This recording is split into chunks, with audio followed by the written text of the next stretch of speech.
Alright, what I want to show everyone today is what I personally think is the best cherry pitter that, especially if you have a cherry tree in your backyard, or if you go to one of those places where you pick a bunch of fruit and come back with a whole bunch like this, and you need to pit a whole bunch of cherries, and you don't want to spend all day doing it. So I'll put a link in the description for this type of pitter, so you can find it on Amazon. But there are a couple of secrets or tricks or things that you need to know and to make it really work good. So how this works is you put the cherry down there, and of course you can load them and put a whole bunch in there, and there's this plunger in there that plunges it, that's supposed to pull the pit out. But the first thing you have to realize is, I made this mistake, is that if you don't do it right, the pit will stay in there.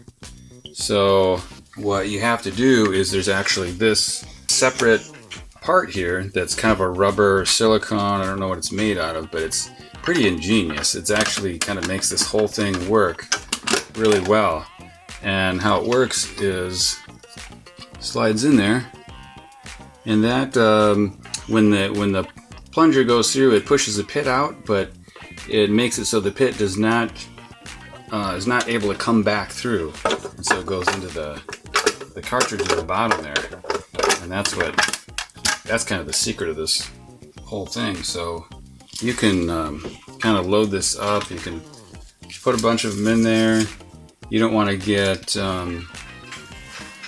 too many in the front there, but so here's how it works. You get a bunch in there, and you just start plunging away, and then you can see in the bottom there is where the pits come out, and you can even watch. When you plunge one, you make sure the pit comes out. If you want to, double check. There's every once in a while. Oh, no, that wasn't a pit.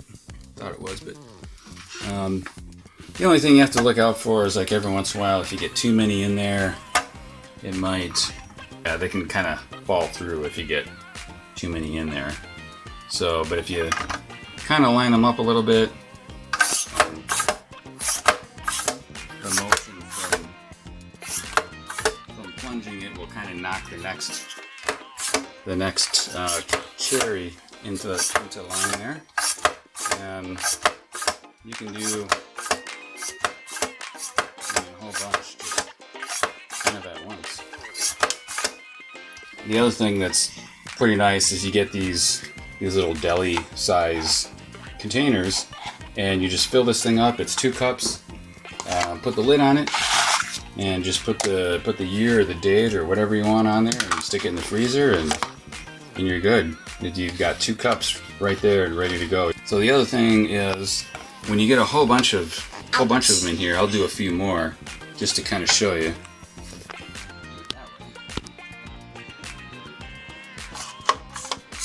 Just don't want to get too many bunched up.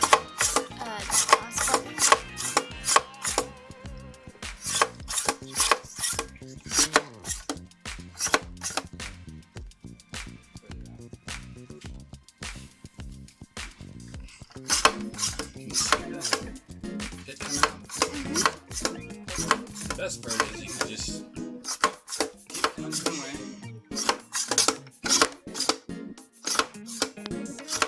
You don't even really have to worry about, like, getting pulled up or not. You just keep plunging away.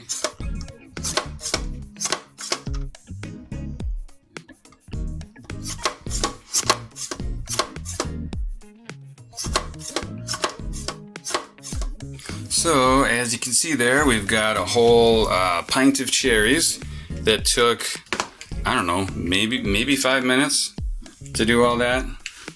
Probably not that long, actually, because I was recording this video while I was doing it. But the other secret that you want to know about to get the very best out of this is, when you're done, when you've got contained, but see, there's all this nice cherry juice in here, and the best thing to do is dump that in. Or actually, if you wanted to, you could dump it into a cup and drink it, because that stuff is so good. Can we drink some?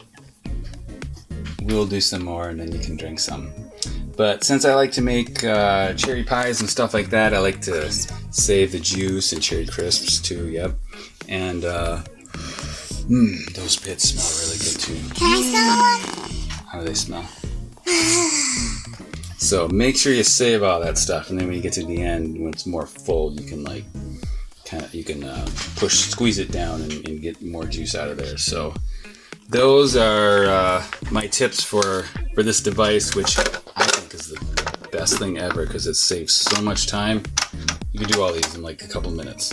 If you were to do all these singly by hand, it would take forever.